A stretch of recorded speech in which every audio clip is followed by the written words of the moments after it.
request everybody to take the seat so we can get it going now. You all know the backdrop of why this meeting is taking place. The regional economic outlook of Asia and Pacific was released in Singapore last Friday. And now, just after the weekend, the authors of the report are here to discuss the report with us. We will start by requesting Dr. Krishna, who heads the Asia Pacific Department. And I don't know if all of you are conversant with the department. The department would actually decide the fate of several countries in the coming period who might be stressed for finances. So he's the important man here, and he can just give us a salient idea of what the headline messages are from the report, and then we will open it up for the panel discussion. So over to you, Mr. Krishna. Again, thanks, Mridul. Thanks, Poonam, for hosting us this afternoon. It's a pleasure to be here, including the presence of my first boss, Dr. Rakesh Mohan, 35 years ago. So I never said you were old. I just said you were my first boss. So let me give you a... Well, I skipped introducing the panel because I thought everybody knows it, but you're bringing out some features we don't know. So no, I had to say that because I hold him in very high regard. So let me give you a quick overview of our regional economic outlook. It's called Sailing into Headwinds. That should tell you something. In April of this year, we had presaged three headwinds to growth in Asia Pacific. And we had said one of them would be a tightening of financial conditions across the world, which has come true. If you look at the charts here, the Federal Reserve has become more aggressive in response to high inflation in the US. In response, yields have risen across Asia, although they remain below historical averages. And last but not least, outflows have been large from the region, but they remain limited to a few countries here. And again, if I go into the countries here, India saw a large outflow. You had Indonesia, which had large outflows, but the other countries like Malaysia and the others had moderate flows. And if you look at the ones for China, China also had large outflows, but if you look at what had gone into China over the years, compared to that, outflows have been quite modest. So you had a tightening of financial conditions, which was the first headwind we talked about. The second was the war in Ukraine, which had led to a large increase in commodity prices. And some of them have reverted, but still it led to a significant terms of trade shock, which could help explain a large of the currency movements in the first part of the year. And the last headwind we talked about was China slowing. And here again, China continues to slow. We have projected China at 3.2% this year, which I think is the second lowest since 1977. And again, two key factors there. One is the zero COVID strategy, which continues, and the stress in the real estate sector in China. So these three headwinds together have led us to revise our forecast down for Asia. For Asia, we have revised our forecast down to 4.0 for this year and 4.3 for next year. That's a significant revision, approximately 1 percentage point since April. There's both good news and bad news here. Good news in the sense that Asia still remains one of the strongest growing regions in the world. But the bad news is the 4% here between the 2 years, if you take the average, that is significantly below the 5.5% average growth Asia has had over the last 25 years. So in that sense, it's bad. So it is significant slowdown compared to its historical average. Now, inflation has been rising across the globe. And in Asia, it has been more muted, relatively speaking, compared to other parts of the world. In fact, in 2021, you hardly saw inflation in Asia, and that was for specific reasons of a significant, a good harvest in India, a significant rebound of the hog population following the swine flu, and you also had rice prices not going up so much, which is a stable diet in much of Asia. So inflation was more muted in 2021, but come 2022, with the war in Ukraine, inflation has been rising across most of Asia, and its gain spill has become broader into core inflation. So it's not just headline inflation, but it's core inflation. And again, it's significantly above targets in many central banks. And many central banks have tightened, including India. But some, for example, Japan and China have not, because there the slack is significant. And so inflation remains quite muted. So other than that, countries have been tightening monetary policy. And the other factor here is fiscal consolidation is needed, because one important attribute is over the years, public debt has risen quite significantly in Asia. In fact, not just public debt, if you look at overall debt has risen quite sharply in India, in Asia, from 25% pre-pandemic to 38%. That's the share of Asian global debt. And rising interest rates would further worsen debt dynamics. So here, if you look at the left-hand side chart, you have a good a quick overview of the general government debt across Asia and in advanced economies.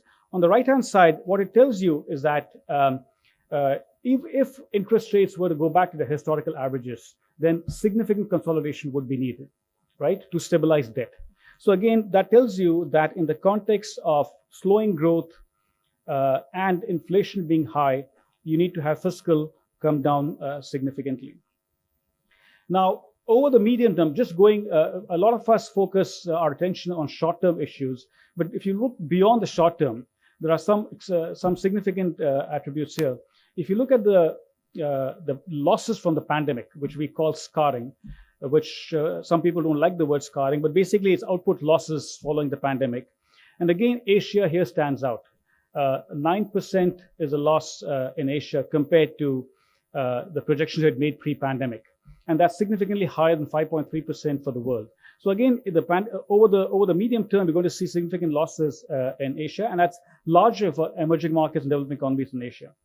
And again, what explains these losses? A lot of it is explained by, a quarter, I think, would be explained by what's happening to investment, and a quarter is explained what happens to labor, and the rest is explained by productivity.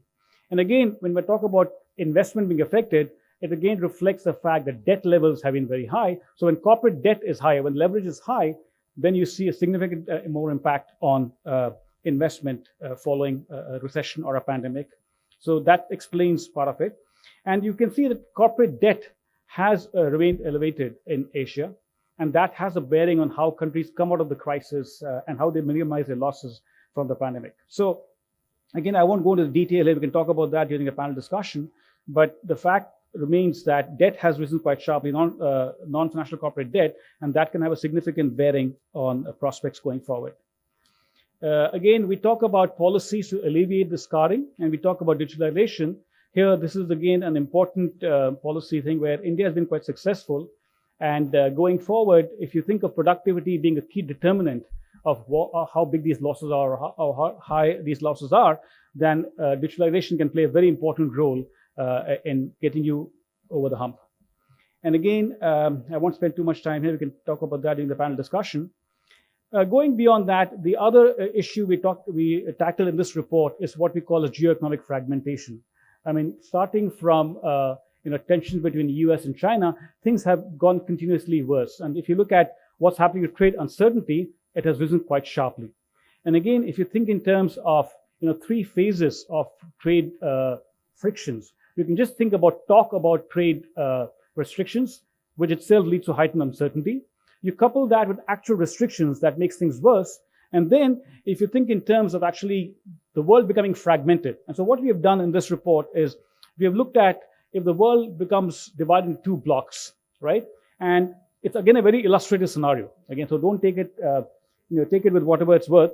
If you think in terms of the March 8th vote in the United Nations in response to the invasion of Ukraine, the countries which kind of did not go ahead with approving the war, and those which did not say anything or abstain or did not condemn it.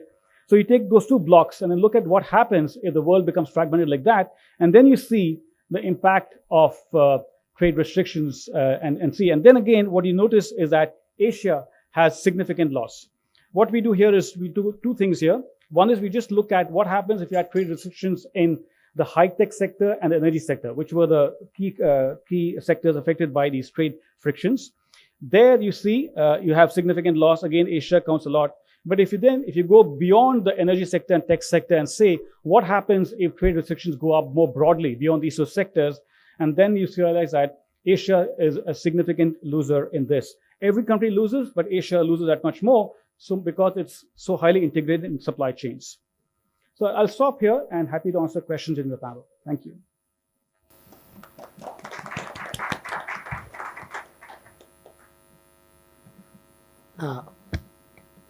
Thank you, Krishna, for setting the stage of the discussion with such a brief but very powerful exposition of what the report contains. The report contains enormous things which are a lot more, and I would urge every reader to read that. So let me begin the panel discussion, and we have a very high-profile panel here.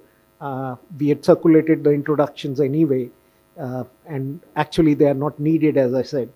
So let me begin by throwing a yogurt for the audience before we open up to the panel. Let me ask all of you whether you have heard the names of Karur, Yaran, or Funfunati. Anybody has heard these names? Karur, Yaran, or Funafuti? None of them. Okay. So I mention these because the Asia-Pacific region, which Krishna wrote on, contains these small islands, the atolls, which often are ignored in the prescription that follows. So these are actually capitals of Palau, Nauru, and Tuvalu. So some of them are sinking. There is a climate change issue.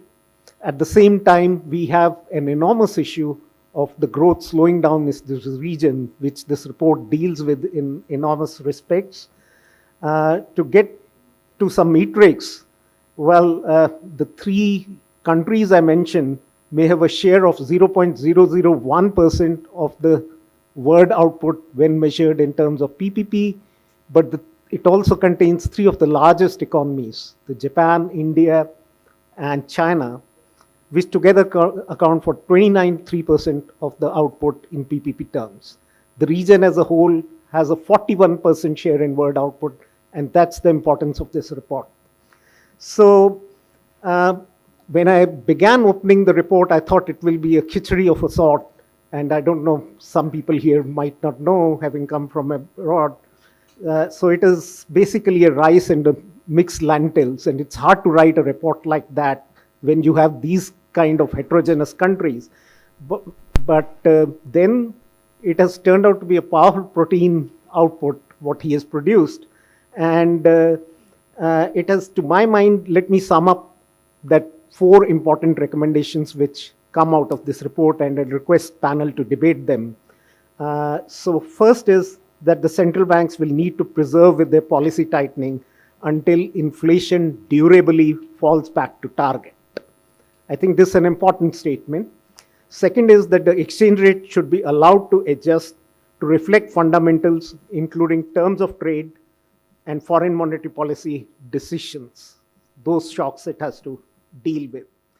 Third, countries should urgently consider improving their liquidity buffers by building precautionary foreign exchange reserves. And fourth, to my mind, is fiscal policy should continue its gradual consolidation to moderate demand alongside monetary policy. So this is another important statement which I discerned from the report.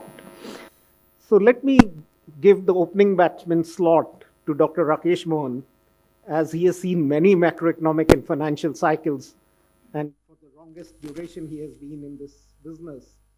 And he has a rich experience in policy advocacy. So do you think central banks have been behind the curve, Dr. Mohan? Do you think monetary policy should be tightened further, or is there risk of monetary policy overshooting in its tightening? So there is this issue of stagflation risk. Sonal here, and I'll give Sonal the chance last, so she has to be a bit patient. So how do we address the stagflation risk with monetary policy yet to get over with the inflation? Welcoming Krishna back home to NCAER. Those who don't know, his uncle, P.K. Krishna Swami, was the anchor of NCAER for I don't know how long, 30 years or more. And when I arrived at NCAER in 1996, if it wasn't been for him, I would probably have left within a few months. So, Krishna, welcome on, if I may, Poonam, on behalf of NCAER. I'm intrigued by what you said. catch up on that later. See, he took care of everything. I'm surviving without him, Yeah, so exactly, we'll talk about exactly. it. So just ask his uncle to come back, or ask him to come. Do a better job than he has today.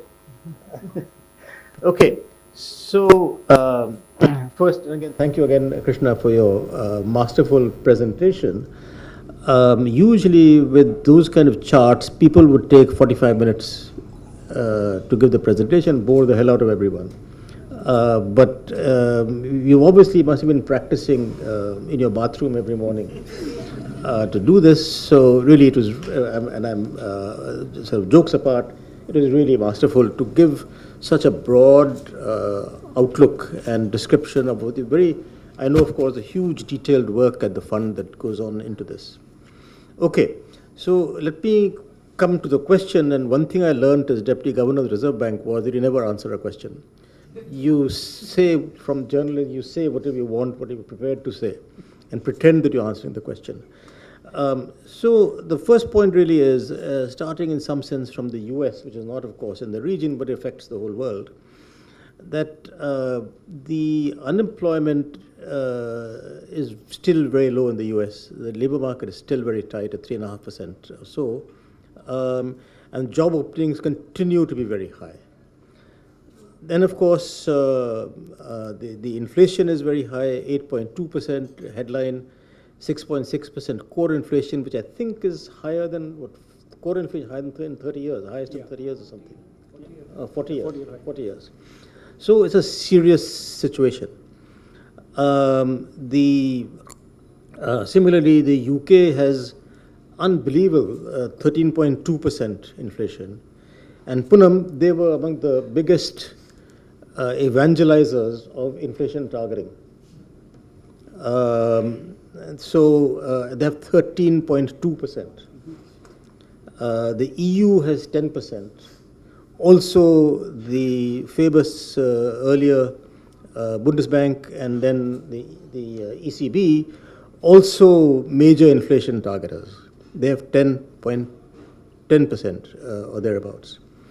So the point of this is that, look, these inflation rates are kind of unimaginably high. If anyone had said, I suppose 2 years ago, that US almost double digits, Europe and US also has double digits in their producer price inflation, and the US, UK, Europe with the double digit inflation, you said you're mad, because our inflation is anchored. Our inflation expectations anchored because we are fantastic inflation targeters. As Krishna gave the description, the world is really beset with extremely high, apart from the existing inflation rates. The world is beset with extremely high uncertainty. We all know this. Of course, the impact of Ukraine on everything, post-COVID, and I mean, since no one is wearing a mask here, I guess you are wearing a mask. We all obviously think it's post-COVID, but you never know.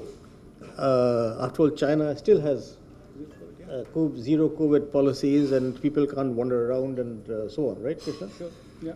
Were you able to go to China? Nope, not yet. Yeah. See, they don't even let in IMF honchos. You know, Krishna, by the way, is the senior most Indian in the IMF, so we should bow down to him. And but I don't know if they don't let you in because you're Indian or what. The zero COVID strategy. Zero COVID strategy. Okay. By the way, he got COVID as soon as he was appointed as vice president, as director of the Asia department. So extremely high uncertainty, and we don't yet know. High uncertainty means you don't know actually, and you just don't know when things might resolve within a year. They might not for 5 years. So the point is that central banks, governments really don't know what's going on. Second, I was kind of pulling the leg of inflation targeters, but the point is that we've had a certain regime in central banking for basically around 30 years. And it may be the case that we were kind of misled, that particularly after the North Atlantic financial crisis of 2008-9, that we, led by the Federal Reserve, by the Mridul, you better stop me when you want to, all right? The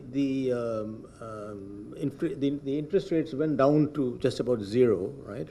And then continued that way, low interest rates across the world for a decade, and inflation didn't go up. And so we all thought that we had conquered inflation, and that inflation expectations were anchored.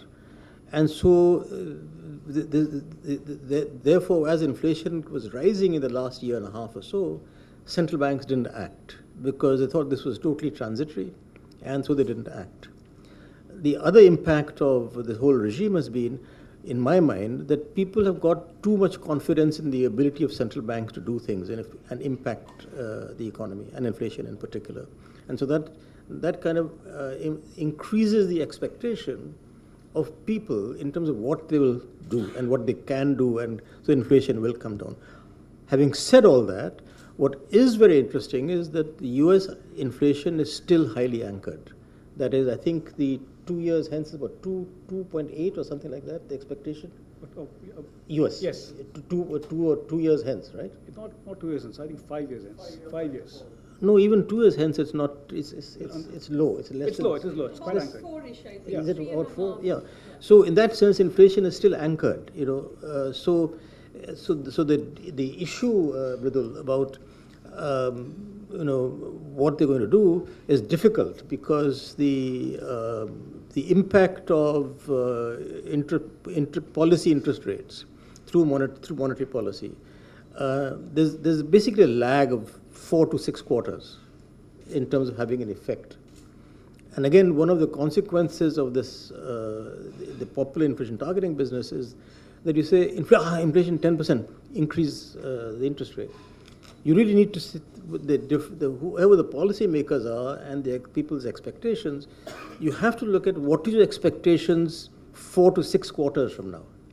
So what you do today should be dependent on what you think without action the inflation would be 4 to 6 quarters from now, and then act today. And so whether they're behind the curve or they'll continue tightening depends on what their expectations are, whether it's the US, whether it's India, anywhere else actually. And so that's why I think that it's very, very difficult today for central banks to really figure out what to do. And of course, but they have to act. So I would certainly say that more tight, given the high inflation rates today, everywhere, except perhaps China, and of course the Japanese inflation is higher than it has been, Still below. but it's still very low. Yeah, but still very low. But it's higher than it has been for ages, right? So I would think that the inflation expectation of 4 to 6 quarters from now would still be relatively high, and most policy rates will be negative real today. Mm-hmm. And therefore, I would expect them to continue tightening. And given relatively tight labor markets in different places, of course, that situation varies across countries. So I think that we would expect more tightening to continue, including possibly in our country.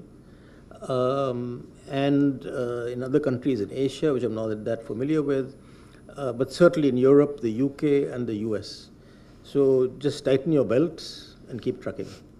So, got your message very clear. I mean, I'm fully in agreement with what you are saying.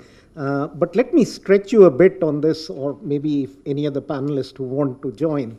More in the Indian context, where do you see the terminal rate coming in order to sort of get rid of this inflation or bring it at least within the tolerance bands? Do you think considerable more tightening is required, or we can do with some and then have a what market tends to call pivot or things like that? Would you like to respond that to this, or before others respond? I'll sort of, I'll sort of respond, although I have made it a practice ever since I left the Reserve Bank, which I noticed that I never comment on or expect what RBI does in monetary policy. So I think the issue is that if you look at what your expectation is of inflation 1 year to 1.5 years from now, you ought to think of real interest rate of something like 1 to 2%. My preference is for 2%, but many friends, economists, well, they say, no, the real natural interest rate has come down and it shouldn't be more than 1%. My preference is sort of around 2%, and real, that is. And that's what the end game ought to be. It depends what your expectation is of inflation for 4 to 6 quarters from now. And also this depends in terms of the interest rate levels in different countries would also depend on what your growth rates are. So in some sense, if my expected nominal growth rate is something between 10 and 15%, I'm giving a large range, okay, depending on your real and inflation expectations, then your nominal interest rates that we have are not high at all. And you need that in some sense. Also from the savings point of view, which have really, household savings have really come down. And I think you would have read in the media today, yesterday today, that credit growth is now going ahead of deposit growth. And that's an indicator that interest rates will need to be higher. For Krishna, do you have a number for India as a policy advice, or would you like to wait for the Article 4 to give that?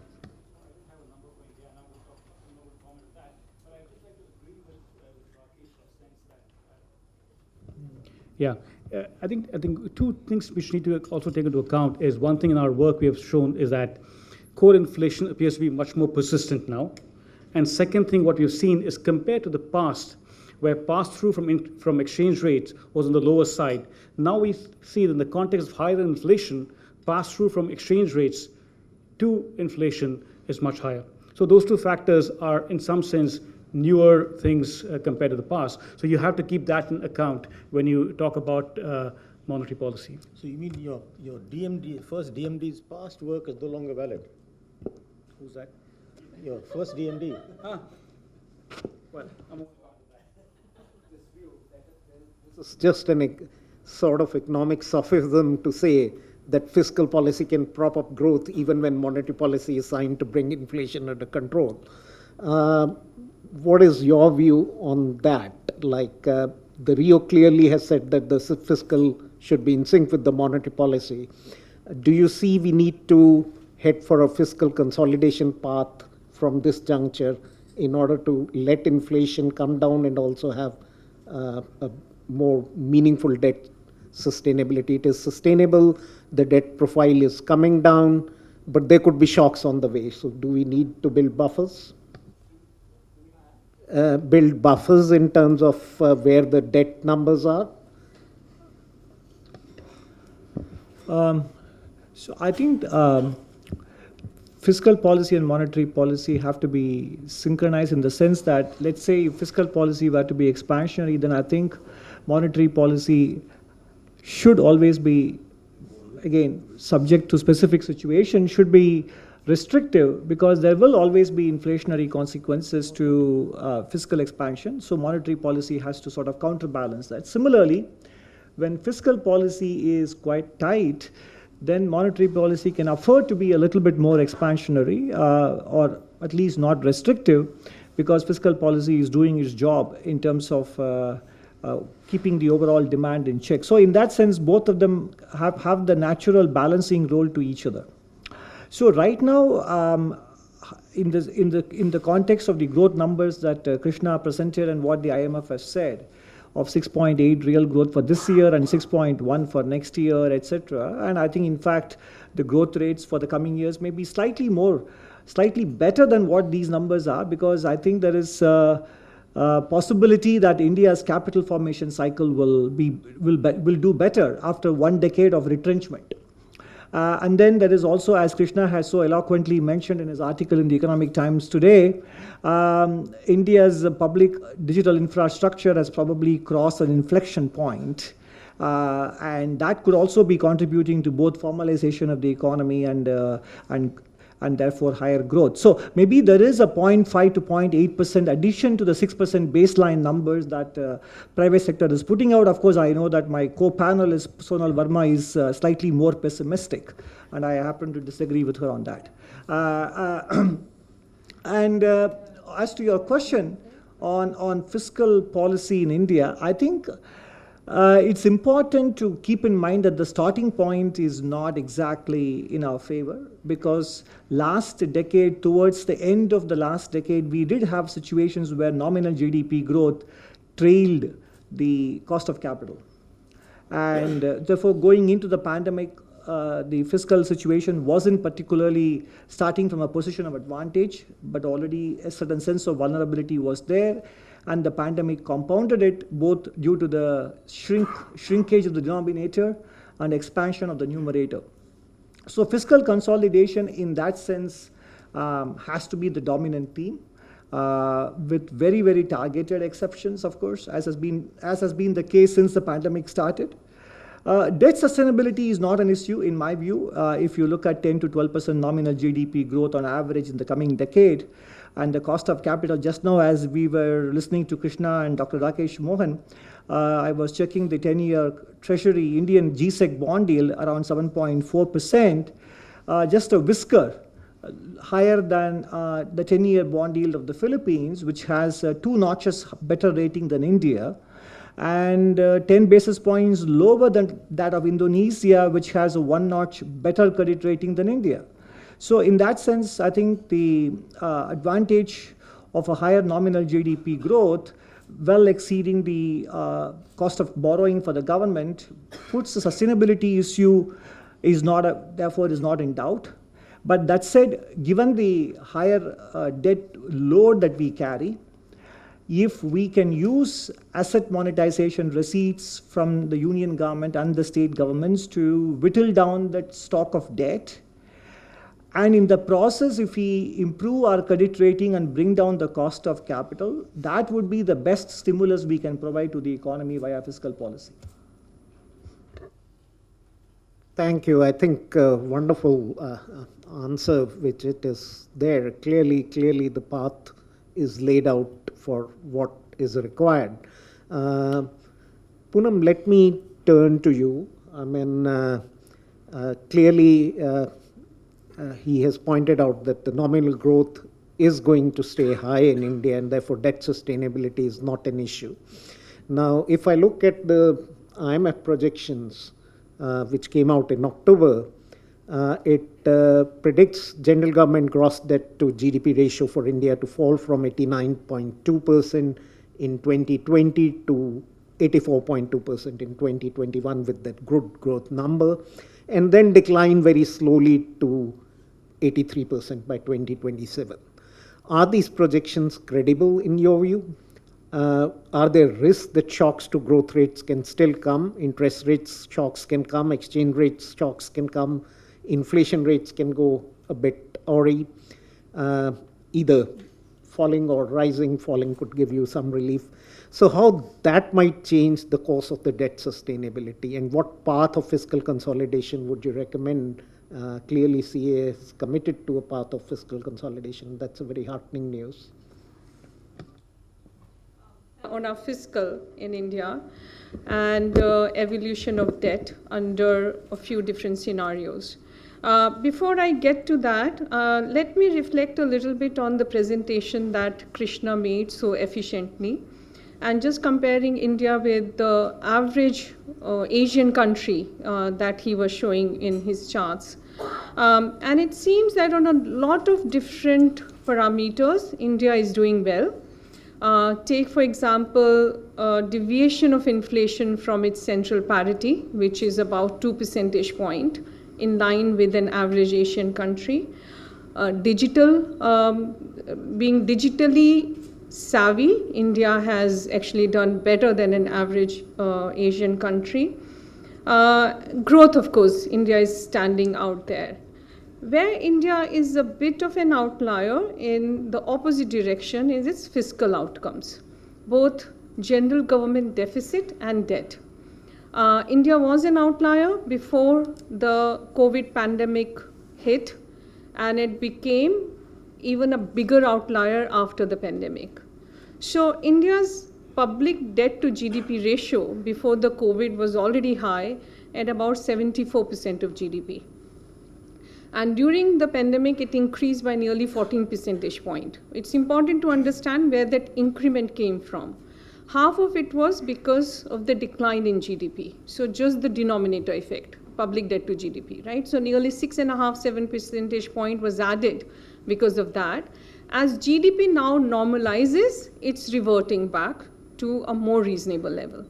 The other half of the increment was due to the numerator, both because tax revenues declined during the worst year of COVID, which was 2021, and because of increased expenditure imperatives to support the households during COVID. So the burden was distributed half by net deficit and half by shrinking denominator. And now things are normalizing on GDP growth, so debt is slated to decline from 89% to 84%. Now the path from here onwards is going to be a little tricky. And that is because of the very simple fiscal math that we have and what I call sticky fiscal outcomes. So tax revenue to GDP ratio around the world increases very slowly, and increases slowly for India too. And a large percentage of our expenditure are committed expenditures. Very hard to reduce them overnight or within a short period of time. So the three things that will determine the path of public debt from here: bond yields, nominal GDP growth, and primary deficit. As the CA mentioned, bond yields are kind of stable, and there are reasons behind it. And one of those reasons is financial repression. They're captive holders of public debt. But I will not go down that route. Let's just assume that bond yields are not going to add or detract from the fiscal consolidation. Then the two remaining variables are primary deficit and nominal GDP growth.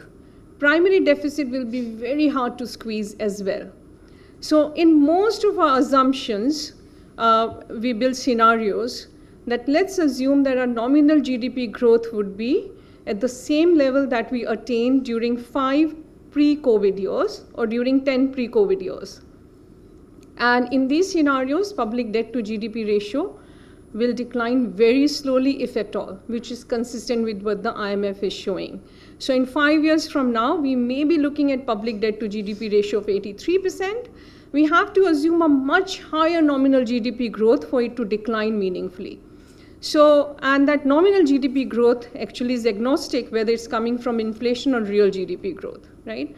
So we have to assume two things, both a consolidation of primary deficit and a much higher nominal GDP growth for this public debt to GDP ratio to decline to 80 or below 80 levels. So for the next decade, I would say, under reasonable assumptions, it's hard to see how debt to GDP ratio will come down to the pre-COVID levels. And it has implications for what Dr. Mohan said, household savings and who's attracting those household savings. Where does private sector fund its own investment? And how does more room get created in public finances to support greater spending onto education, health, green transition, R&D, etc. I'll stop here. Thanks. Mridul, before you move on to... Please, you have a right to Thank you. respond. No, before you move on to Sonal, many of the people assembled here would agree with me when I say that one of the most original thinkers on public policy in India was and is Dr. Y.V. Reddy.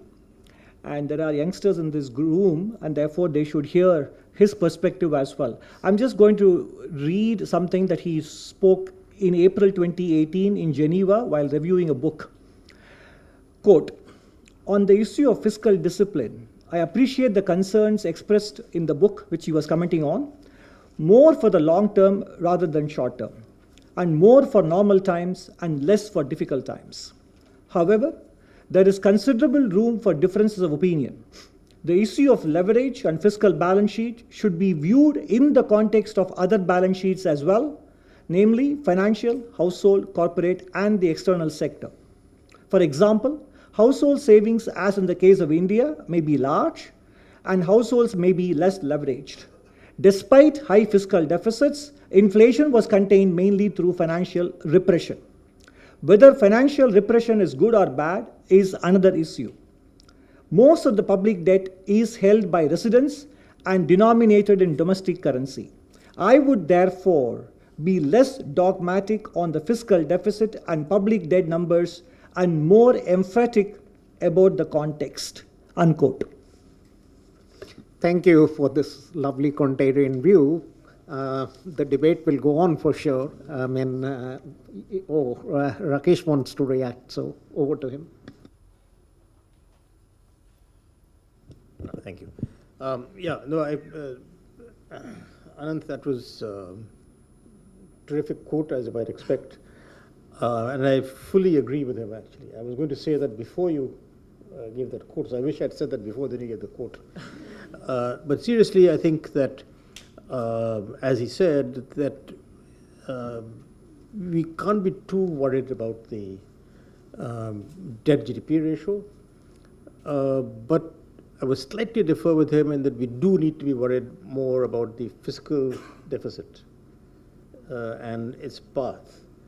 So I sort of agree with what you said, that, and Poonam said that, look, as long as our nominal growth is significantly higher than the yields on, say, 10-year bonds, and I think if you look at the history, the yields on Indian 10-year bonds, partly because of financial depression, which, by the way, is not such a bad idea for fiscal and macro stability, quite frankly, okay, has been around 8%. That's kind of this. My view has been that 5% inflation, 8% real, 8% 10-year bond yield is a damn good idea, actually, for stability. And also, similarly, 8% nominal returns on small savings. It gives a lot of stability along with the financial depression, as long as you have enough resources through household savings and others to keep investing. So the final thing I would say on the fiscal deficit, kind of connected, that what is important is at this juncture for the government to do is to give a credible medium-term macroeconomic and fiscal scenario or framework. Then I think it doesn't matter, because that will take care of it, actually. Sorry, Mridul, to interrupt. This is wonderful. And it is a critical issue as well. Personally, I hold a very strong view that we need to create fiscal space in less than good times. We can't always wait for good times. The cycles come and go. The Eurozone created it after its 2011 to 2015. The level of consolidation they did was fantastic, which enabled them to actually pump prime the economy when the pandemic struck. So there could be different views. And this is a good perspective that was brought in. But let me, Sonal has been waiting for a long, but before going to Sonal, one last question to Krishna, since we were talking of public debt crisis and we are talking of Asia. I think the GDP ratios for Maldives, Sri Lanka, and Laos have sort of crossed 100% of GDP or are on way to crossing it. Do you think that Asia's region is headed for public debt crisis? And I would also point out to the exploding public debt in China. China is getting financing, but with geo-fragmentation, which is coming, there is no guarantee that the financing will stay to China. And do you think that is a cause for worry? Also, the twin deficit problems are accentuating in the region, path of global interest rates, the strong dollar. So what will be your advice for these countries, and what can fund do?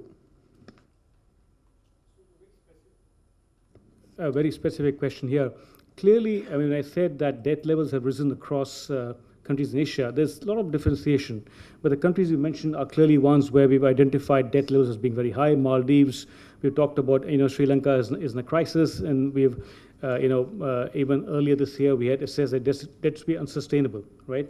So again, they are in the context of negotiating a program with the IMF. We have a soft level agreement. There are countries with high levels of debt, but it all depends upon who holds the debt. I mean, points which both Anant and Rakesh made. But I think the one point which I would make to echo what Rakesh said is it's very important.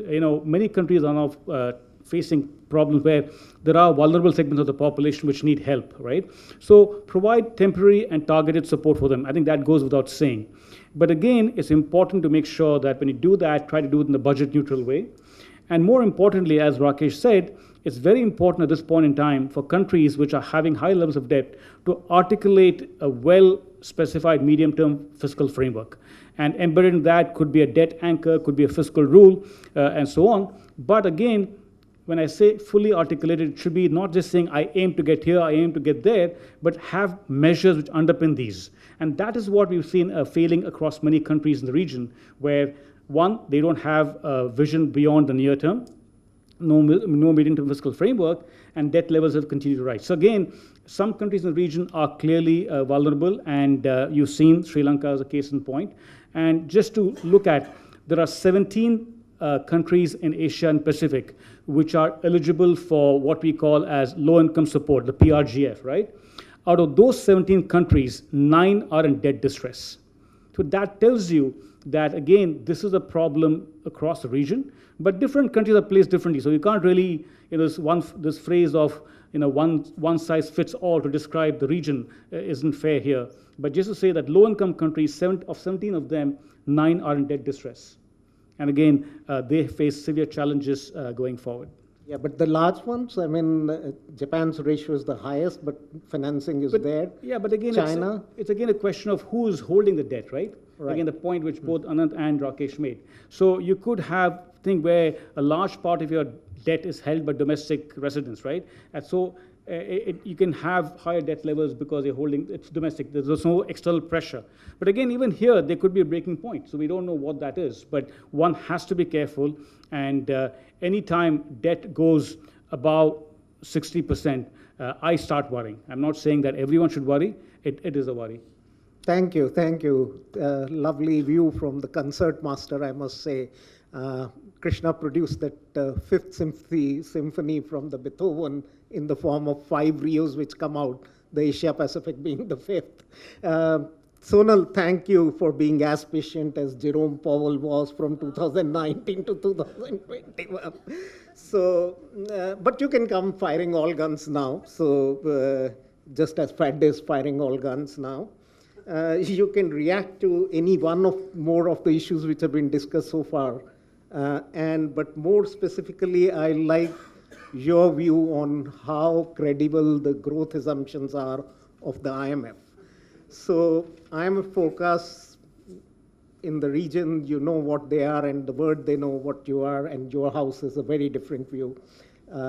Clearly, you were the second house which was calling recessions, and more so in the global context, probably the first one was on the basically more in the US context by the Deutsche Bank. Do you really see a great recession fear even now? Or do you think, since most forecasts, including those of the market, still show positive forecasts as a baseline for next year, is it something which the markets are overreacting to? Or do you think soft landing is possible? Thanks a lot, Mridul. I think the CEA and others have set the stage on where I and Nomura as a house stand on the global side. But I want to start out saying I am generally an optimist in life. As a house, we are in the camp that the world is headed into a recession. Let me just put some numbers out there before I get into why. So we're expecting world GDP growth at around 1.3% in 2023, global GDP. US at -1%, both Euro area as well as UK at around -1.5%. For India in FY24, therefore we also have a lower number at 5.2%.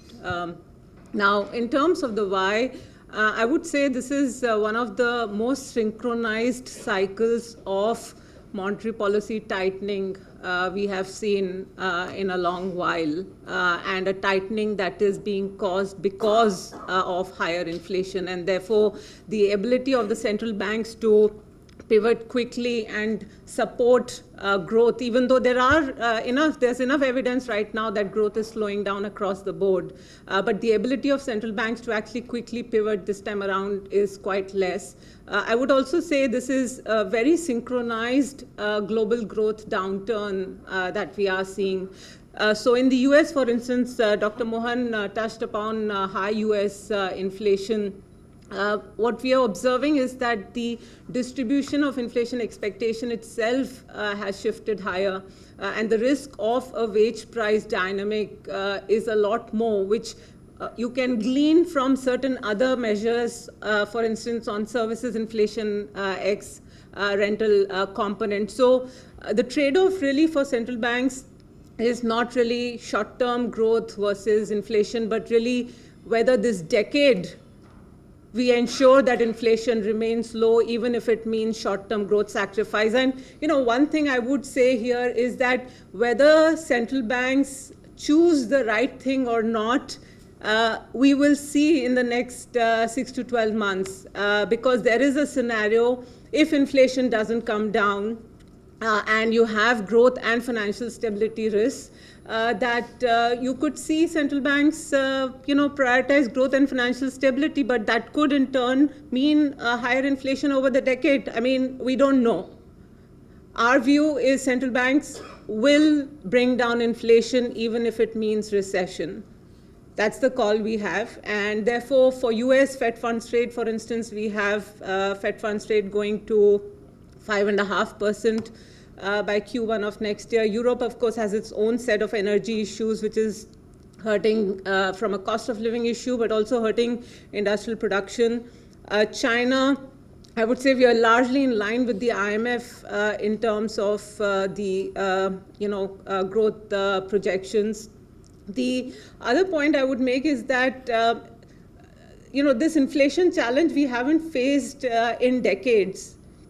And this kind of debt increase that we have built up with this inflation and interest rate shock, we haven't seen in a long while. So, what lies ahead in terms of financial accidents is something we need to be extremely alert to. Again, we don't know, but if debt is high and higher inflation is prompting central banks to prioritize bringing inflation down, then there could be financial risks which we need to basically be cognizant of.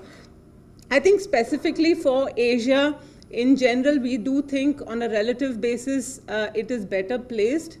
But of course, Asia is a very open economy. And therefore, if demand in developed economies slows down, it will spill over into Asia. So, for instance, so far, a lot of the slowdown in Asian exports has been mainly because of China, whereas the US and European and other countries' slowdown is not yet reflected in the export cycle. So, of course, the export side will see a further downtrend. On the semiconductor side, which is a big driver for Northeast Asian economies, we have seen consumer electronics demand actually slow down. Industrial electronics are also slowing down. Auto is one sector where demand for chips is still strong, but outside of that, tech cycle is also slowing down and likely to deteriorate into next year. So you still have some buffers from consumption across the region, but there would be, of course, some spillover on the consumption side as well. I mean, specifically coming to India, I think the export slowdown and the tight financial conditions we are seeing is likely to lead to a moderation in the capex cycle over the next 12 months. And therefore, our view that growth will moderate to about 5.2% in FY24. I mean, we don't believe in decoupling. There is a relative, growth outperformance for India, but no absolute decoupling. From a more medium-term perspective, I mean, I do think that the balance sheet cleanup that the CA was talking about does put us on a better footing to deal with the shocks that are coming through. We haven't seen a major credit up cycle. We've dealt with a lot of those problems in the last decade. So, I mean, that is sort of a blessing in disguise. We do have the opportunity in terms of the shifts in global value chains, and that is therefore, relative to some of the other countries, a source of positive for India. What worries, I guess, would be more the analysis that the IMF has put out in terms of the medium-term scarring that India has seen. I think, the distribution of consumption recovery in India also remains quite bifurcated, with a lot of consumption for low-end products relatively weak versus consumption for the products that are at the upper end of the income, middle to upper end of the income pyramid. So I think that maybe sort of reflects the spillovers from the pandemic. And I think the final point I would make is that, when the Asian tigers were going through their growth cycle, you had a world which was looking to get more globalized. So I think that sort of creates a force multiplier. India is now trying to grow in a global environment where, as the IMF says, there's greater, fragmentation. And therefore, we have to run a bit harder and faster in order to catch the fruits that are there. So I think, if I have to summarize my view, I would say from a more conjectural, cyclical perspective, the view from us is definitely tighten the seat belts because central banks are still tightening into what is clearly a slowdown. And from India's perspective, therefore, decoupling is not absolute. From a more medium-term perspective, I think India does stand out as relatively better off. And even during this cyclical slowdown, India should do relatively better than some of the other countries, but there is no absolute decoupling. Thank you, Sonal. Just very quickly, now we are running out of time. Do you have a terminal rate in mind for India? Policy rate? Near-term terminal rate, we are expecting around 6.5 for the RBI. I think the global growth shocks, in a sense, should help ease some of the commodity price pressures, as well as, there will be a demand channel that will play up over the next 4 to 6 quarters. So to that extent, inflation should get back to around 5.2, 5.5% in that range.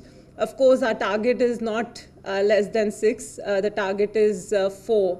And therefore, once the down cycle is over, policymakers will need to set the target on getting back, closer to 4 rather than, being comfortable at 5.5%. Fair point. Got it. So thank you. Let me just just a couple of very short points. One, I have to pull you up on one thing, Sonal. You said global recession. Global growth downturn is damn right. Okay, but sitting in Singapore, not to the United States or Europe, how can you say global recession? You should say North Atlantic recession. That is, US and Europe will have a recession. We will have in Asia a growth downturn, no doubt. But you're not looking at recession in Asia. China, Japan, India, Korea, some small countries, yes. So Korea has its own sets of issue other than the export and tech down cycle. Credit conditions there are quite tight. So we do expect a recession in Korea, but I take your point. Yeah. It's so I think Nomura, Japanese Nomura, don't sit in the North Atlantic. You're in the Indian or Pacific Ocean. So it's been my long campaign for 12 years, 30 years. Let me bail out Sonal by saying that the IMF also said it will feel like a recession rather than a recession. No feelings here. We're all objective economists. Sorry, but couple of other important points. One is, Again, talking about Asia in the medium term, since brought in the medium term, just remember that Asia is about 4 billion people, including South Asia, China plus India plus ASEAN plus others. 4 billion people, even if we grow at say 4% a year for the next 10 years, as opposed to 5 or 5.5 in the last couple of decades, even then there's a huge increase in absolute amounts of expected consumption growth. So yes, the growth downturn, no question. In fact, growth downturn will be more, in the medium term, even worse, because of demographic change of aging, etc. So that is clearly the case. Growth downturn, definite.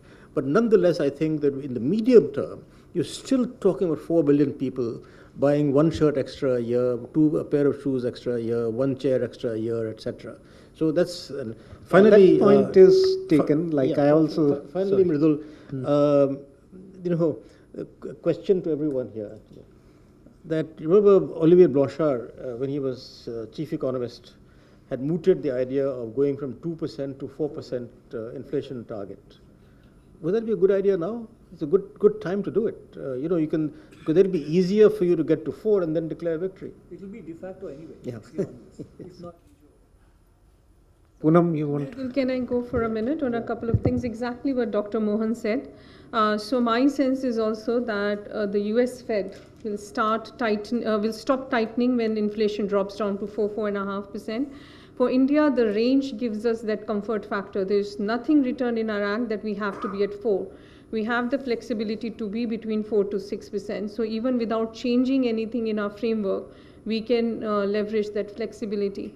Now, I've been debating with myself whether at all to respond to the fiscal points that the CMA, don't want to contradict him at all. But a couple of things. I didn't take a view at all on what India's public debt should be. I responded to a question of what would be the public debt level and whether it would be close to what the IMF has predicted. But just for the sake of debate, let me respond to what Anantha said. So Dr. Y.V. Reddy, of course, is very well respected by all of us, and I don't know the context in which he was speaking in 2018, when our public debt to GDP ratio was in early 70s. He's not talking today when it is in mid 80s. And it's perfectly fine for us to be comfortable with a much higher level. It's just that we need to hear, perhaps, and if not this year, maybe next year, what is the level of public debt that we are comfortable with. And there are some comfort factors, certainly. It's domestically held, it's long-term, it's denominated in rupee. Another name for all of that is there is financial repression, basically. The mirror side of that is what Dr. Mohan mentioned. Depositors are not interested in putting their money in the banks. They are interested in higher returns, which they're getting in equity markets. So our equity markets are doing well.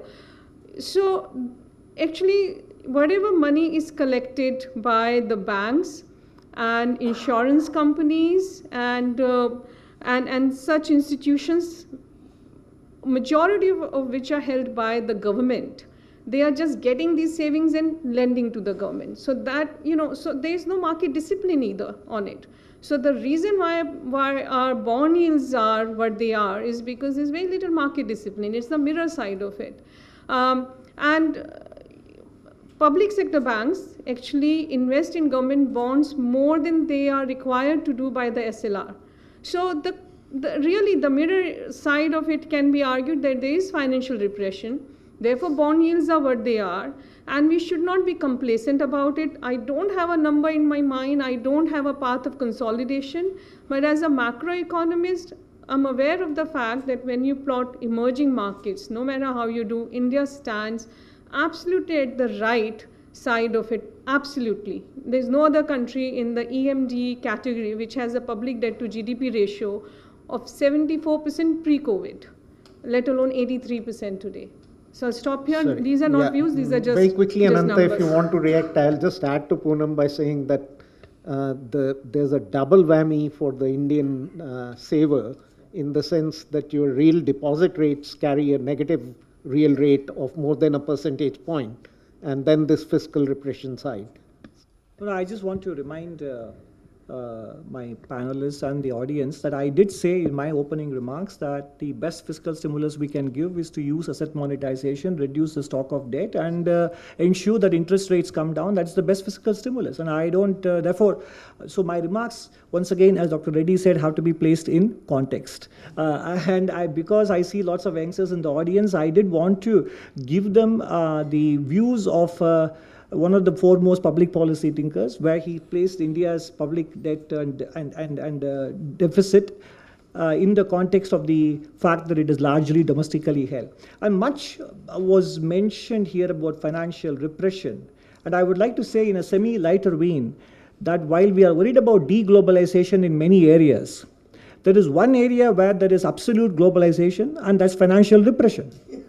And that started in 2000 when Mr. Greenspan, 2001 rather, when Mr. Greenspan brought down the rates to 1%, and other countries followed suit. And then in 2008 onwards again, and 2020 again onwards. So I think financial repression is not something that probably you can say, India showed the way to the world or whatever. So I think, and the world is following. And today there is financial repression. So don't single out India. I think that's a very good explanation. So Mridul, I have to intervene again. We have some other issues to cover as but well. fiscal is very important. Okay. Actually. See, IMF used to be known as it's mostly fiscal. So I was surprised that Krishna, is there a new regime that it's mostly fiscal anymore in IMF? No, as I said, when debt levels go up, we're still very concerned.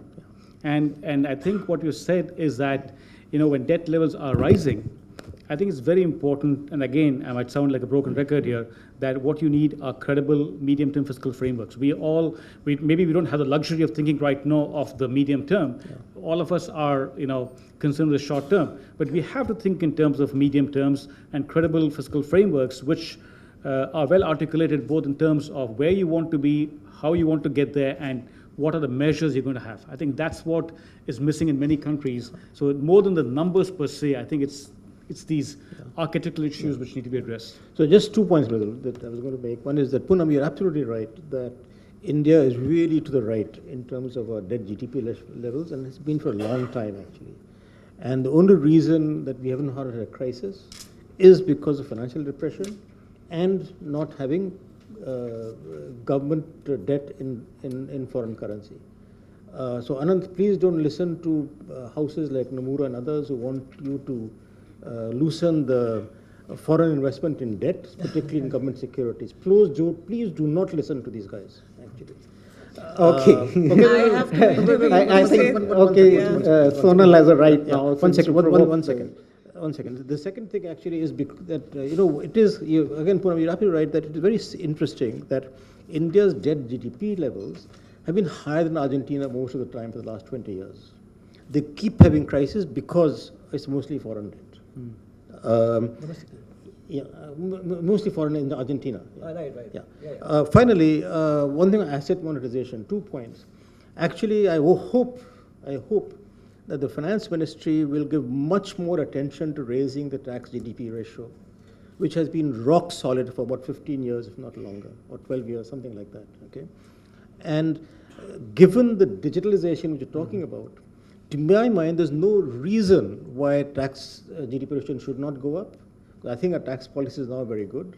In general, of course, I hope the GST will give the buoyancy, but also we're just not collecting income tax, just not collecting. Just look at, as I go for walks around my neighborhood, the number of BMWs and Mercedes, of course, maybe just jealousy because I don't have them, but a lot of them, it just tells you people don't pay tax. So I think you have two PMEEC members here. Let them carry the debate into the PMEEC circles. Let's continue with other issues. Sonal, you can quickly react before we go.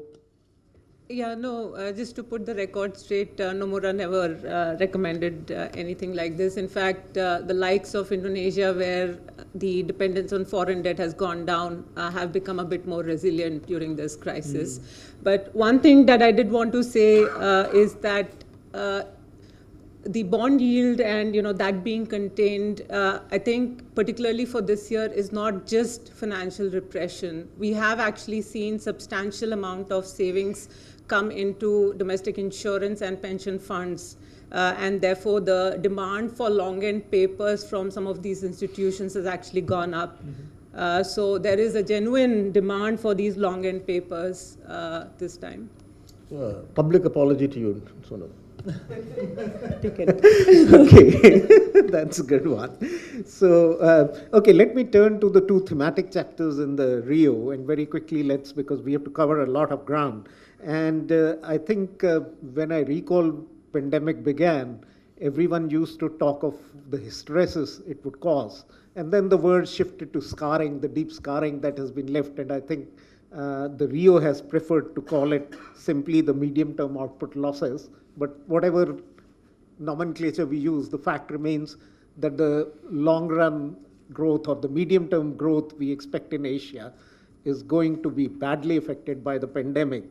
The Rio estimates are that this region will face an output loss of 9.1% vis-a-vis 5.3% the world as a whole. And for the emerging markets in this region, it would be 11% loss. Now, these are huge numbers, I think. I think it left me pretty stunned after reading the Rio report. And let me turn to Dr. Mohan again, who has been taking a long time, obviously, but I'll request him to be brief this time. The Rio highlights the role of lower investment, employment, and productivity growth. It pinpoints high corporate leverage as the main reason for dragging investment down over the medium term. How can the region tackle corporate debt overhang? Any advices from your policy point of view, especially also for India? You have Anantha sitting. Would you like to give him some suggestions for the next union budget? I think he will probably have an overload of suggestions for the budget, so I won't add to them. One thing, Krishna, I think you might explain perhaps, that I was a bit puzzled that he was showing the highest losses for the Asia region compared to the other regions. And they were strikingly high, as Mridul just said. I'm a bit puzzled because it's true that the projected growth for Asia is significantly lower than the 5.5% in the last 20 years, but it's much higher than the rest of the world, whether it's Africa, whether it's Asia, whether it's Europe, whether it's Latin America, whether it's North America. So I'm a bit puzzled that it somehow sounded that we are much more scarred. So I would like you to clarify that in the sense that is it just because we were growing much faster, and therefore, if you go down in the growth, therefore the loss is greater? Because it doesn't seem that, it seems that we are still going to be doing much better than the rest of the world. So that's just one question as soon as I finish quickly, Mridul. As far as Asia is concerned, one thing is that no recession, I was saying earlier, no recession is forecast. Yes, a growth recession or a growth slowdown, no question.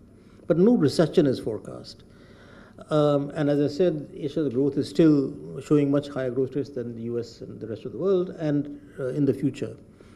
I have not, quite frankly, had much knowledge of the corporate leverage, but my understanding, at least of India, is that that's not the case. Right? It's come down a lot with all the corrections taking place in the last 8 years or so. So I'm a bit puzzled by that. I'm not, of course, we know that very high leverage in China, but I don't know those numbers. But I don't know if that's the case elsewhere also. That's just my ignorance. Certainly banks are much better in the whole region, and certainly in India, given all the corrections that have taken place. There will, of course, be a big impact of China's slowdown in the region. No question about that.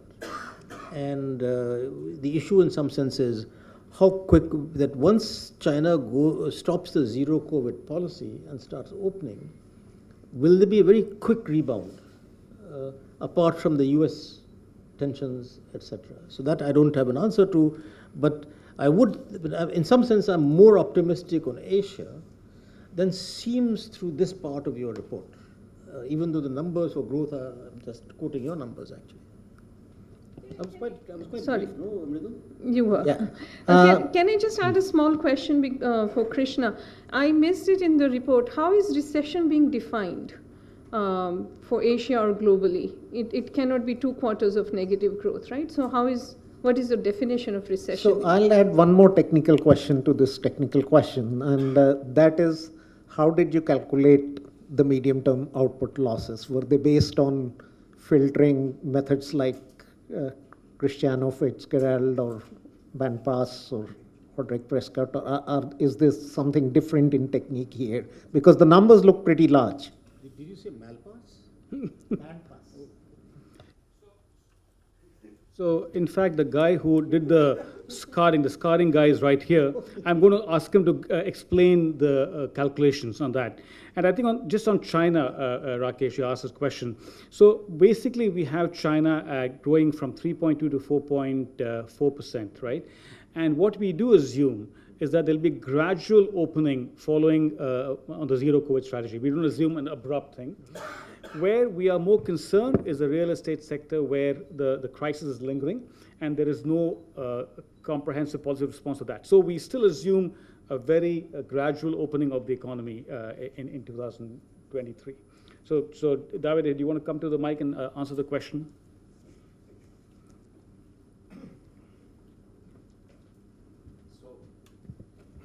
Okay, how we compute scarring? So basically what we do is we look at the trajectory of GDP before the pandemic with the actual trajectory that we are currently spending. So it's a sort of expected output loss. Now, the number that you see, 9% for Asia or 11% for Asia MD, is based on what we were projecting just before the pandemic. So if you take the January projection or the October projection, this is what we are doing. In the report, we show that what is driving this number is not some sort of optimism in the IMF projection. So we look at the other forecasts, like the Economic Intelligence Unit or OECD, but also we look at a different way to compute the trend in output, like even simple growth rate or using bandpass, Cristiano Fitzgerald, Roderick Prescott, Hamilton, whatever, any sort of filtering technique that you want. So the numbers are all in this ballpark. If I may add, actually, the risk is that you are not going to, that these large output losses are likely to be even longer, even more persistent even for the longer term. And one point that we emphasize in the report is that one aspect that can lead really to varying long-term scarring has been the loss in educational schooling, and this has affected many South Asian economies. Thank you. David, just one sec, just stay there. Do you want to just tell them on the downside scenario we did? Because when we do projections at the IMF, we have a baseline projection, and then we have a lot what we call as downside risks. And so in the VO and the RIO, we have done a downside projection, which you can talk about for a minute. So in the VO, basically we emphasize that, as Krishna says in the presentation, that our revision in growth forecast is mostly driven by three headwinds. One is tightening financial conditions, the other is lower growth from domestic partners, such as the US and the Euro area, and the third one is the downgrade in China's growth. So what we do in the RIO, we look at a situation where this risk intensify, like for example, both US and Euro area, you see a decline in 1% GDP growth. You have an increase in financial conditions that is sizable, and you have also a further downgrade for China. Under situations, we will expect GDP growth in Asia to further decline by 1 percentage point. Of course, these numbers will really vary across countries depending on how each country is exposed to each of these shocks. Like, for example, like a country like Korea that is very open to US, European, is going to affect it more, might downgrade in European. A country like Mongolia that is extremely linked to China will be mostly affected by the China shock. So, but these numbers are quite significant. So you can see a situation where the VO actually has a scenario where global growth goes down by 1%, and some of these countries are entering recession. So actually we can see a situation where growth in Asia will go down by 1 percentage point for 2023. Okay. Thank you for this very lucid explanation of what has been done in the report. It's very meaningful, but I'll just add a note of caution here that scarring is not something which the policymakers should try to address fully.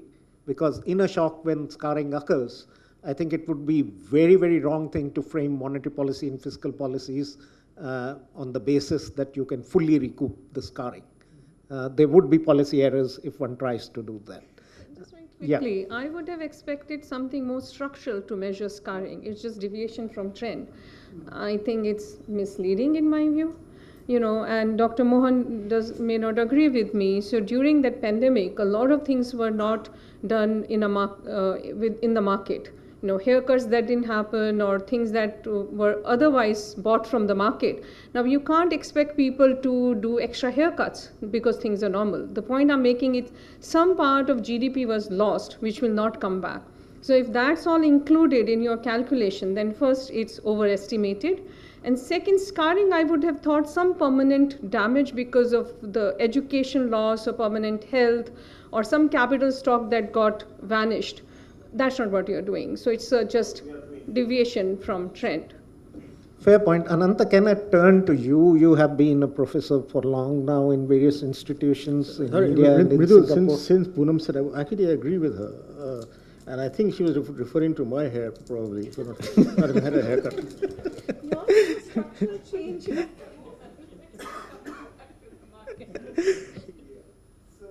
No, let me, on a serious note, ask Anantha basically on the education losses which pandemic has caused.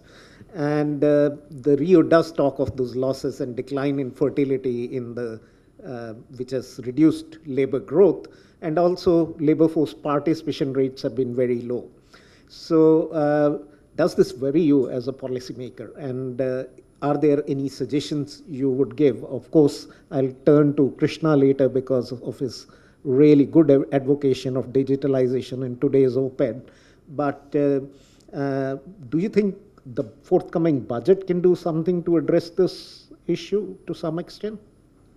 No, since the budget preparation is in progress, I wouldn't comment on that aspect. But in any case, I agree with you on the impact of learning loss on future growth, and it will be difficult to estimate quantify the impact it has had on potential GDP growth.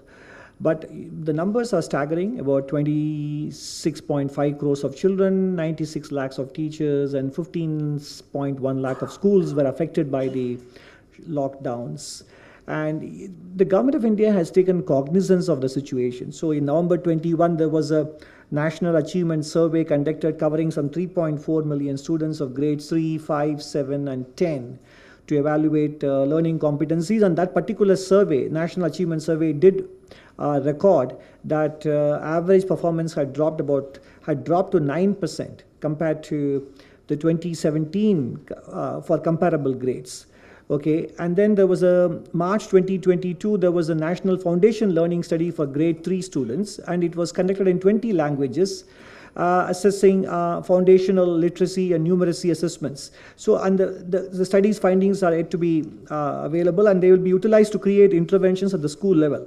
And what is somewhat heartening is that there is no denial of the problem at union government and the state government levels. And you have seen that several state governments, like Gujarat, Bihar, Uttar Pradesh, Assam, Kerala, and Odisha have all turned to digital learning, radio and online classes, etc., to make up for the learning loss. And you must have seen in the budget announcement in February 2022, the One Class, One TV channel, eVidya, has expanded from 12 to 200 TV channels. So I think the important thing here is that this is not a question of budget numbers, allocations alone. It is going to be a concerted and continuous effort at trying to make up the learning loss, all the way down to the local government levels. And more importantly, apart from learning, what is also lost is the aptitude and the muscle memory of learning. So students find it difficult to go back to that kind of routine and the mindset and social networking skills that are lost, etc. So all those things have to be addressed here. And I think more than allocations and monies involved here, it is about the availability of experts in various areas at all school levels, especially public schools, to be able to address learning loss in multiple dimensions. Thank you. Very important question indeed, and very Just a very short comment. Actually, I just want to re-emphasize what Anantha has said, that that a whole generation of students have lost 2 years effectively. Yeah, my son was a small sample, and I saw 4 semesters of online learning contributing nothing really. So that's my point actually, Mridul, that the government is clearly aware, as Anantha has shown, in terms of the huge impact of this in education. You can think that kids who are 6 years old who might have gone to school when they were 4, so now they're really the stage is they're 2 years behind, and that goes totally up the line. And I do feel that there's excessive dependence on digitalization for learning. It has never succeeded. Yes, of course, it is better than many things at the margin, no question. Yeah. But particularly for the bottom 30, 40, 50%, there's no way in hell, if I can use that language, that digitalization is going to solve this loss. Krishna, your reaction? I really hope that the government, having realized the damage, and those numbers are really staggering, Anantha, what you just read out to us, that there needs to be, in my view, mission mode to figure out, which is not easy at all, what to do about this loss of learning and also health, and also long COVID and so on. So sorry to just, I really feel strongly about this actually, which I have been, over to you. I've been emphasizing all the time. Fair point, very important point. So, I mean, when you talk about scarring losses, I mean, we can all dispute about the number, whether it's 9% or 5%. We can refine these estimates. I think one part is that a lot of the explanation for scarring comes from productivity losses. And that's where I feel that, digitalization can play an important role, both through both from public and private partnerships, and, just in terms of increasing efficiency and so on. And some of the work we've done at the IMF shows that when you have greater digitalization, it also encourages innovation, and which also leads to higher productivity. So that's the way we were looking at. In terms of addressing education losses, I'm sure there are more experts than the IMF who can talk about how to address that, including the people at the World Bank. But I'm just saying that to address productivity losses, I think digitalization can play an important role across EMs in particular, and we've seen that in just our studies we've done. Krishna, I'm again not going to let you off the hook on one thing. The Rio I was reading, and I made a word count, and it mentions inflation 147 times, not counting another 74 times the price. Now, when I looked at how many times the growth was talked about, it was 119 times, not counting GDP and output, another 157 times. But when I searched for climate, it was just only 4 times. Does this count reflect the priorities of the economic problems of the region? You have those small Micronesia sort of economies, Maldives in our neighborhood also, several atolls which I was talking about. How can IMF help these countries? And I later turn to Anantha on how to address these climate risks. So let me give you one very nerdy bureaucratic answer. One is that when we produce these documents of the Regional Economic Outlook, we are told how long they can be. And given the situation we are right now, where growth is at risk, inflation is very high, you have fragmentation, so on, we focus on these things. Let's not forget that during the annual meetings, we made a huge change when we announced something called the Resilience and Sustainability Trust. This is a new facility at the front which helps address transformative changes, including climate change and pandemic preparedness. This allows countries to borrow from the fund for longer term purposes, including climate change. Now, that's one thing which is something which we announced during the annual meetings, which is very important. Now, we have dealt with climate risk in many of our World Economic Outlooks over the last couple of vintages. So we placed a lot of emphasis on climate change. And again, on the issue of small Pacific islands, the whole focus on adaptation, not on mitigation. So we are doing more work. Let me also make a plug for our work which is coming out soon.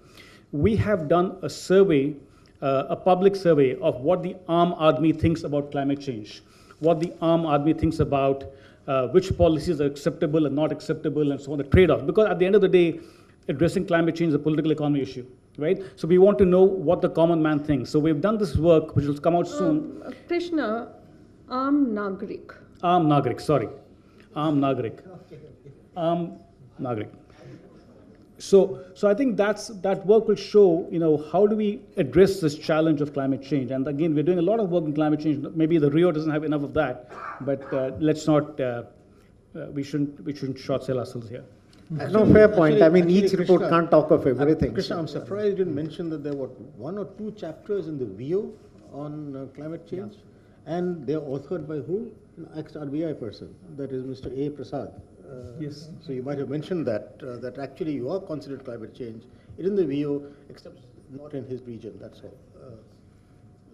Just one suggestion, Krishna, for the fund actually, because we've done some work on this. So you had some objection why RBI No, I'm saying people contribute or India contributes? Or? No, I'm saying he should have mentioned that the RBI. I thought I did. See, in all fairness, there are other IMF reports which extensively talk of it. I was just trying to be provocative. Sorry. One suggestion, because we've done some work on this, which is totally up the IMF's alley, which is really seriously looking at the fiscal impact over the medium term of revenues that currently got in every country from fossil fuels, because they're large proportions of revenue. So as fossil fuels come down, those revenues will come down. So the fiscal impact is very large actually. We have a paper on this which we can send you. And I mean, ours is not, I mean, there's some issues there, but nonetheless, I think there's something the IMF can, is really up there in the FAD, in the Fiscal Affairs Department. That it's going to be so difficult. I have to think of what are the alternatives, of course, apart from buoyancy and so on. Okay, let me turn to trade fragmentation issue. Sonal, you can contribute as well. You have already explained it somewhat in your growth sort of thing. How do you see, what are the risks for further fragmentation in the region? Let this, I think they have other. Yeah, we finished at 4, right? I mean, we have another meeting. Okay. Should we bring it to? We haven't even opened for floor. So should we, Krishna, 5 minutes? 5 minutes, yeah. 5 minutes, okay. So just let me just, one round of question could be on the liquidity buffers you have recommended. So how many countries do you see sort of approaching IMF for short-term liquidity lines, flexible credit lines, precautionary liquidity lines? What about these new facilities, food price shock also? And I know Poonam has been advocating that the swap lines should be extended to emerging markets which have a significant market presence. So very quickly this, and maybe we'll let Krishna leave for his interview, but maybe we can take the questions from the floor for the others. Sure. Yeah, we can go up to 4:15.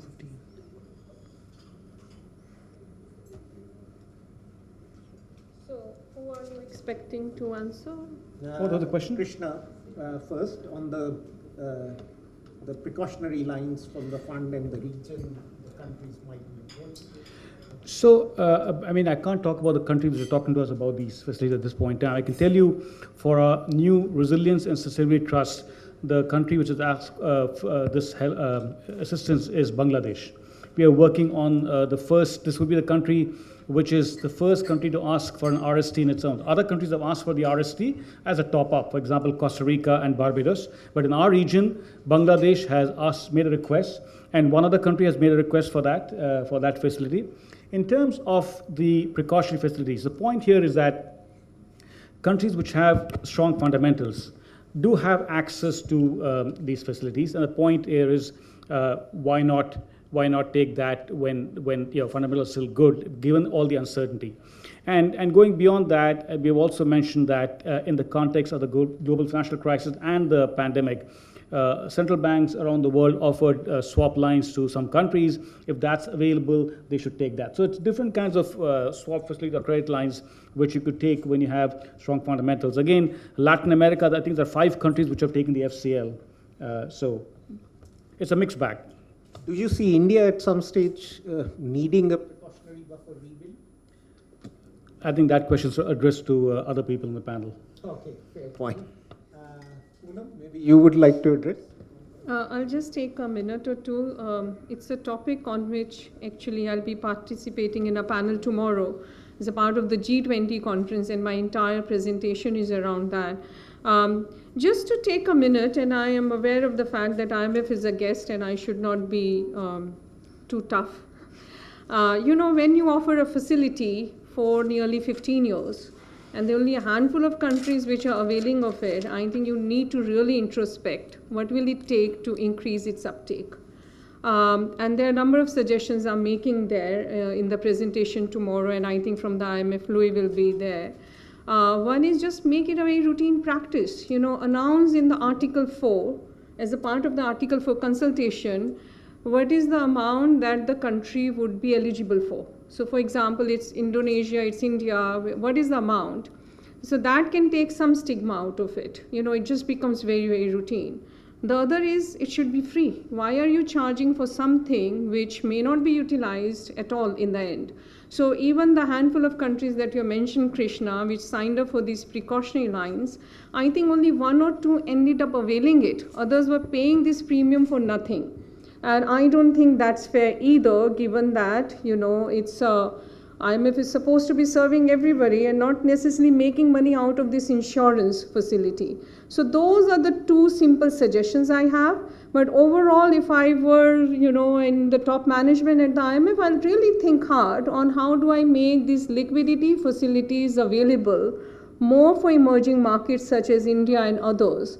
When they face the brunt of the spillovers from policies that are being taken, that are taking place in the US. And, and Dr. Mohan says we just make it sound very normal by giving it a global prefix. There's nothing global about it, right? So US has a certain kind of monetary policy. It convinces everybody, let's just inflate together. Let's just ease up the monetary policy together. When it comes to tightening, US decides on its own. So what is the role that international financial institutions play for the price that emerging markets such as ours pay for no fault of ours? Interesting view, very interesting view, though I must say that premium is something you can pay to forestall a crisis, not actually use it. So that's one angle which may still justify charging a premium. But I fully agree that there is case for wider swap lines. But more to debate, we can. Yeah. Thank you. Thank you, Krishna. I won't hold you for your interview. You can as well go on, but we will have 10-15 minutes of Q&A from the floor. I know missing Krishna is a big deal, but if you want very pressing questions, please go ahead and ask now. Anything for Krishna first before he leaves?